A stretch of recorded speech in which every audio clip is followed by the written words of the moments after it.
কোনো ব্যক্তির জামিনের পর এজাহারে নাম না থাকলেও অন্য যে কোনো মামলায় গ্রেপ্তার দেখাতে পারবে আইনশৃঙ্খলা বাহিনী। গ্রেপ্তার না করা নিয়ে হাইকোর্টের আদেশ বুধবার স্থগিত করেছে আপিল বিভাগ। অ্যাটর্নি জেনারেল জানান, এতে নতুন মামলায় গ্রেপ্তার দেখাতে কোনো বাধা নেই। প্রধান বিচারপতি জুবায়ের রহমান চৌধুরীর নেতৃত্বাধীন 4 সদস্যের আপিল বিভাগ এই আদেশ দেন। পাশাপাশি এ সংক্রান্ত রুল হাইকোর্টে 4 সপ্তাহের মধ্যে নিষ্পত্তি করতে নির্দেশ দিয়েছেন। আইনজীবীরা জানান, জামিনের পর এজাহারে নাম নেই এমন মামলায় গ্রেপ্তার দেখানোর প্রক্রিয়ার বৈধতা নিয়ে বেশ কয়েকটি রিট হয় হাইকোর্টে।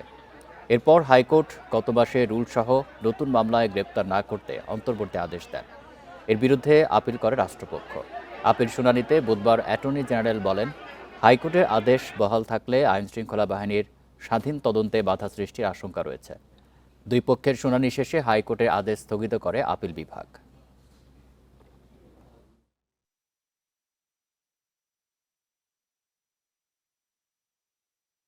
অপরাধীরা যখন অপরাধ করেন সবাই কিন্তু চেষ্টা করেন তার অপরাধের চিহ্ন রাখার জন্য। তো কোনো কারণে একজন ব্যক্তির এজাহার কিংবা মামলার শুরুতেই তার নাম ছিল না, কিন্তু পরবর্তীতে তদন্তে যদি তার নাম আসে তাহলে তিনিও কিন্তু একজন অভিযুক্ত ব্যক্তি হতে পারেন। তার বিরুদ্ধে চার্জশিট হতে পারে, তার বিরুদ্ধে মামলার বিচার হতে পারে, তার বিরুদ্ধে ট্রায়াল হতে পারে।